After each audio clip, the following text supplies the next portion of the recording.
apa kabar Anda semua? Senang sekali kita masih bisa berjumpa lagi di hari Senin ini. Dan thanks God Friday, kita tetap sekarang jadinya thanks God it's Monday ya, karena kita masih tetap bisa bertemu dengan hari Senin, Bung Rocky.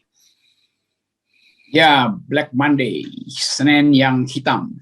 Ya. Karena harapan untuk vaksinasi akhirnya lenyap lagi. Karena berita bahwa vaksin akan dijual itu berarti akan diprioritaskan pada mereka yang mampu membayar. Kan itu soal kesediaan aja kan. Karena dia disebutkan oleh negara, BUMN kan di negara. Maka kita mulai lagi dengan mempersoalkan.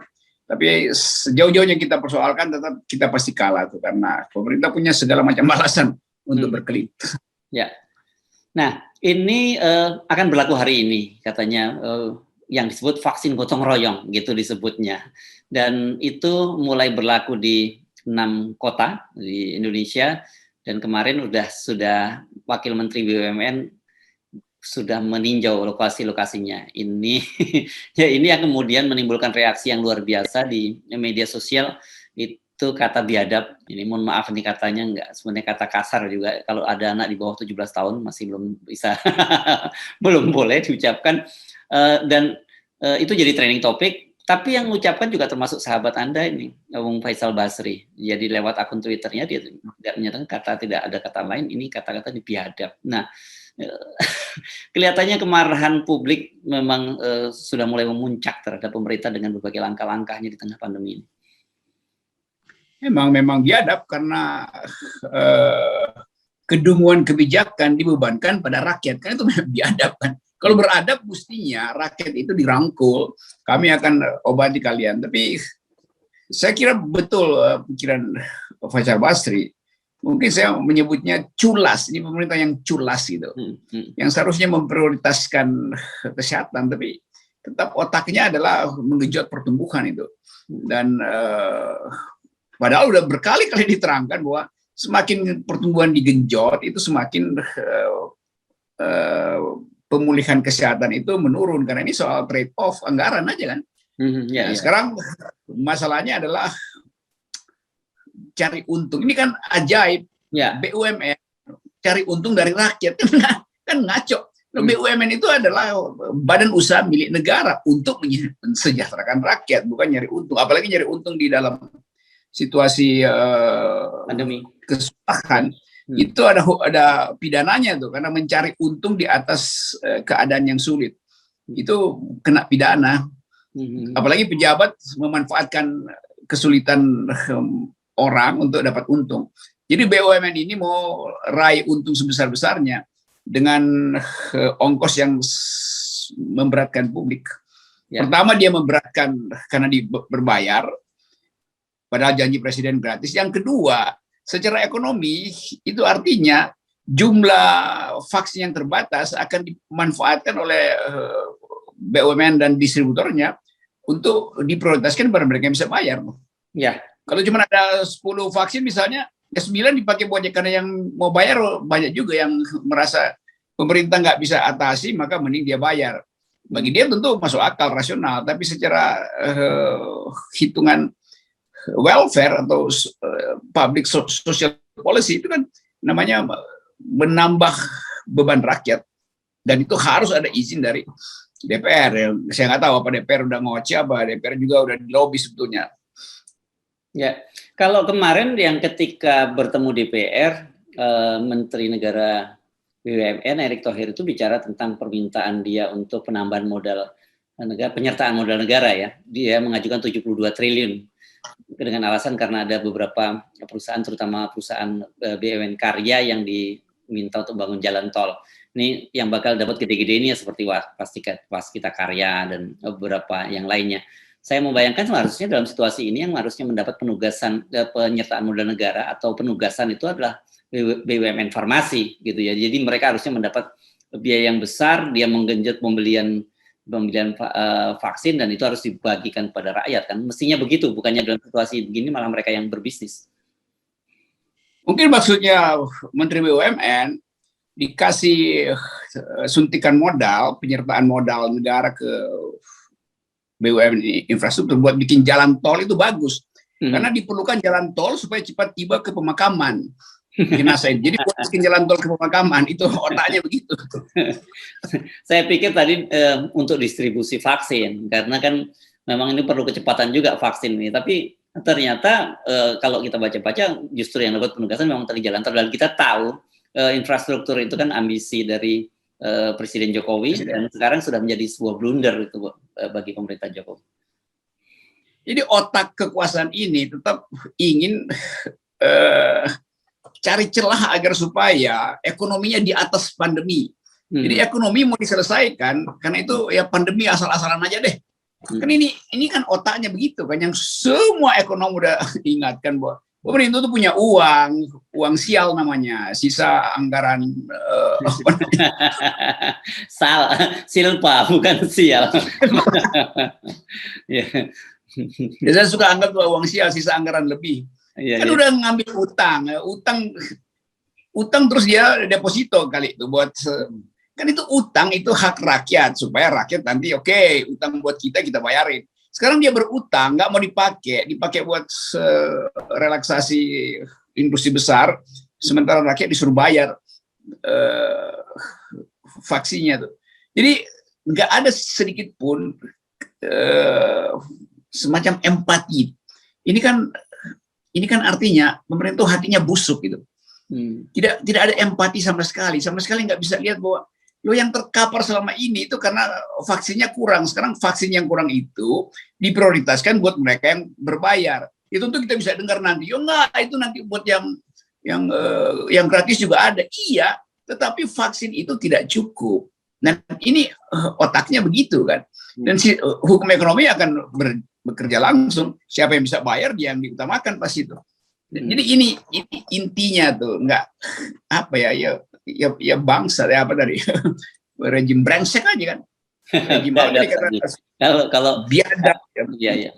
Nah, itu saya kira itu udah istilah yang paling ya nggak ada lagi istilah yang lebih dari itu, karena membiarkan orang menderita dan sekaligus memeras rakyat untuk membayar itu kan memang biadab. Apalagi kalau bukan biadab. Nah, pilihan diksi biadab ini saya kira menunjukkan bahwa banyak orang sekarang sudah mulai kehilangan kehabisan kata gitu untuk mendeskripsikan apa yang pada pemerintahan ini. Selain kehabisan kata juga sebenarnya mereka nggak bisa membayangkan bahwa hal semacam itu bisa terjadi pada sebuah negara.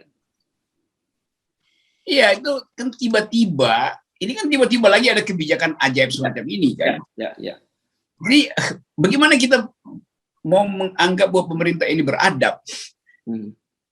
Jadi sekali lagi ini satu paket bersamaan dengan tidak adanya oposisi. Kalau ada oposisi kita mungkin nggak sebut biadab, karena oposisi akan menegur pemerintah. Jadi Presiden Jokowi dari awal memang tidak menghendaki oposisi, karena itu akan mengurangi segala macam intrik dia yang bisa terbaca sebagai kebiadaban. Kalau ada partai oposisi itu pasti oposisi bisa kontrol. Jadi satu paket juga dengan pelemahan demokrasi itu. Jadi dalam keadaan demokrasi melemah, nggak ada oposisi yang mengontrol, maka suka-suka presiden untuk putar-putar istilah segala macam tuh, mikro segala macam, nanti gratis tiba-tiba bayar segala macam. Jadi tetap kita dipermainkan sebetulnya tuh, dan itu udah sangat sangat BIADAB, sangat biadab. Ya. Nah, bersamaan dengan pengumuman pemerintah akan melakukan vaksin, akan membuat vaksin gotong royong, nih bahasanya indah banget ini, bukan vaksin berbayar tapi vaksin gotong royong. Itu viral lagi nih pidato Presiden Jokowi yang ketika itu mengumumkan akan menggratiskan vaksin.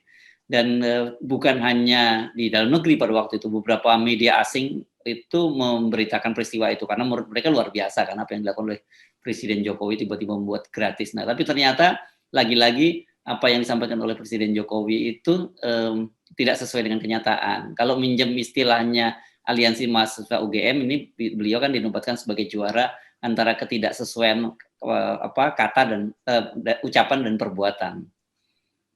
Ya itu apa ya kita bantu India, iya itu kemanusiaan begitu.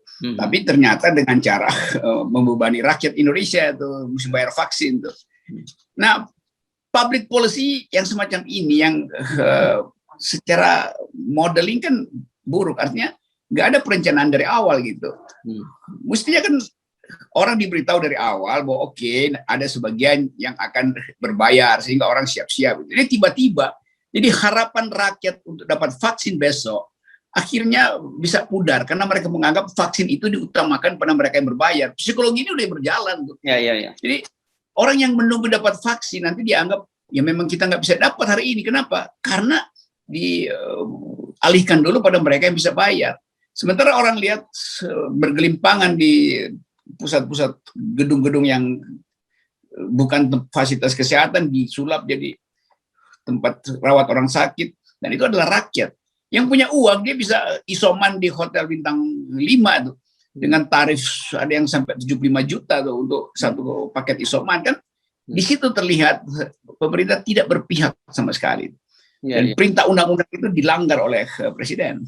Ya, saya mencatat seenggaknya ini peristiwa ini pemerintah punya 2 dosa. Mungkin Anda bisa menambahkan lagi. Yang pertama dia janji palsu, yang kedua membuat imunitas rakyat Indonesia jadi drop ini gara-gara pemberitaan ini.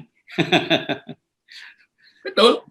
Dan ini kan kebijakan yang justru dalam keadaan itu sama seperti orang mengambil kesempatan ketika orang lain lagi kesusahan kan. Ini sama pemerintah lakukan itu. Jadi etika politiknya, etika kepemimpinannya sama sekali nggak ada.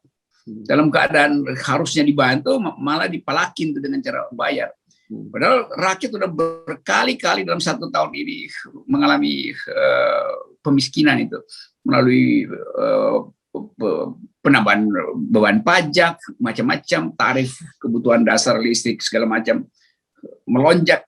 Jadi ini kan rampok, sebenarnya pemerintah yang rampok. Ini dia merampok rakyat dan merampok, bolehlah merampok dalam keadaan normal, oke, ya mesti ada yang melawan. Ini merampok dalam keadaan orang yang dirampok itu tidak berdaya karena COVID. Kan mestinya udah ada demonstrasi lagi di jalan, tapi ya udah nggak bisa karena nanti ditangkap lagi kan. Jadi ini pemerintah merampok dalam keadaan yang menguntungkan dia tuh, yaitu ketika rakyatnya lemah dirampok justru kan. Itu kan namanya pengecut kan. Iya. Nah, ini kita penting mengingatkan karena Pak Luhut ketika baru saja ditunjuk Pak Jokowi sebagai penanggung jawab untuk PPKM darurat Pulau Jawa dan Bali, kan beliau juga mengancam perusahaan-perusahaan toko-toko obat atau farmasi yang menaikkan harganya. Nah, ini bukan menaikkan harga, yang tadinya gratis malah dikasih harga. Ini kan harusnya juga diancam juga dong yang semacam ini. Saya bayangkan mungkin kemarin itu Pak Luhut rapat dengan Erick Thohir. Dan saya nggak tahu Pak Luhut ngomong apa. Kan mestinya kalau ada rapat kabinet, mestinya Pak Luhut yang protes pertama tuh. Wah, nggak begitu, kita justru mesti mempercepat herd immunity dengan menggratiskan, bukan dengan bayar. Itu pilihan-pilihan semacam itu juga harusnya dibicarakan dalam kabinet. Jadi kita berpikir lagi, pasti ada pertengkaran di kabinet kemarin. Tapi faksi akumulator lebih berhasil tuh. Dan sangat mungkin juga Pak Luhut artinya iyain aja tuh. Karena dia juga menganggap bahwa saya menteri investasi, karena itu saya perlu juga supaya ekonomi tumbuh sehingga investor bisa masuk tuh. Dengan cara apa? Ya dengan cara bikin BUMN itu untung. Dan mungkin dengan untungnya itu dijual ke investor laku lagi tuh. Jadi ini mau jualan juga nih. Jadi rakyat betul-betul dihina sebetulnya tuh. Ya.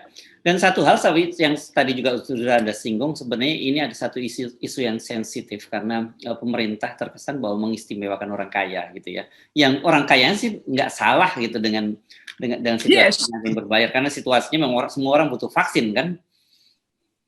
Ya orang kaya ya dia bukan kesalahan dia. Yang kaya merasa ya udah kalau itu ada kita beli. Toh dia juga bisa pergi, sekarang ada wisata vaksin ke negara-negara maju kan. Tapi poinnya pemerintah tidak melindungi orang miskin, kan itu intinya tuh. Nah kita lihat misalnya di jalan-jalan akhirnya di banyak daerah itu rakyat itu berkelahi dengan Dan itu yang terjadi tuh, bentak-bentakan dengan polisi. Polisi kadang-kala juga merasa iya ada yang salah di dalam negara ini, tapi dia nggak bisa apa-apa juga. Karena dia cuma diperintahkan untuk mengusir pejajan-pejajan, bahkan yang sekedar bawa kopi jalanan yang pendapatannya 50.000 rupiah per hari itu diusir, dibongkar, ditendang-tendangin gitu. Jadi terlihat kontrasnya lagi itu.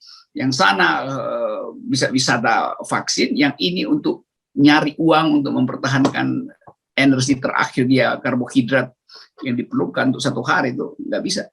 Padahal itu pedagang kecil itu.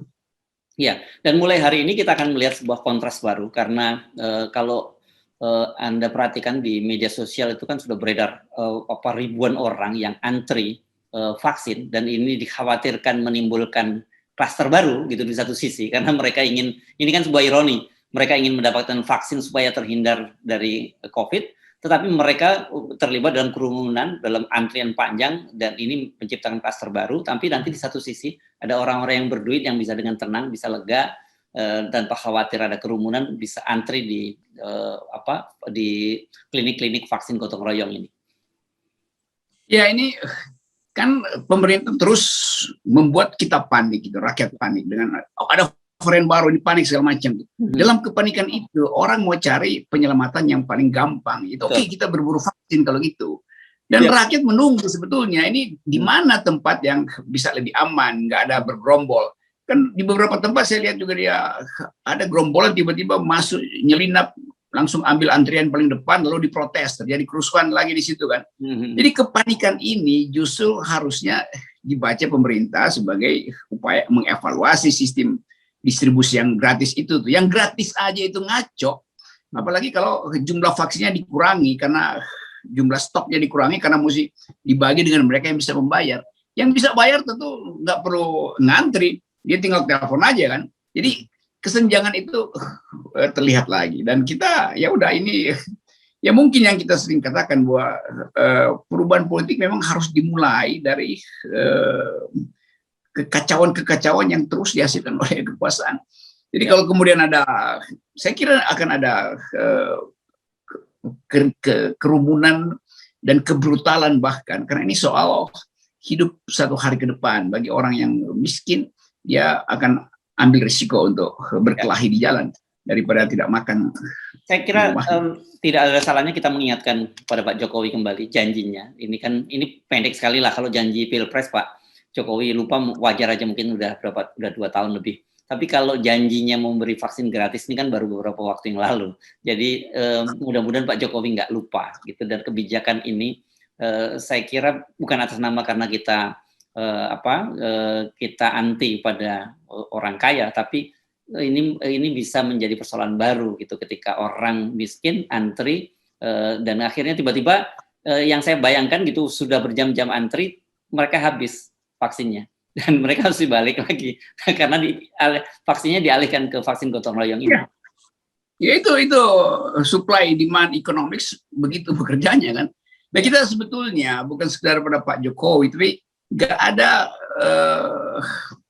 semacam suara alternatif dari kabinet itu. Mungkin perlu 1-2 orang itu kasih tahu pada publik bahwa dia nggak setuju dengan kebijakan kabinet, supaya orang ngerti bahwa di kabinet masih ada yang ada otaknya itu. Demikian juga di DPR. Jadi DPR juga diem-diem aja kan. Nah, inilah keadaan semacam ini ketika semua orang yang seharusnya tahu keadaan itu diam itu.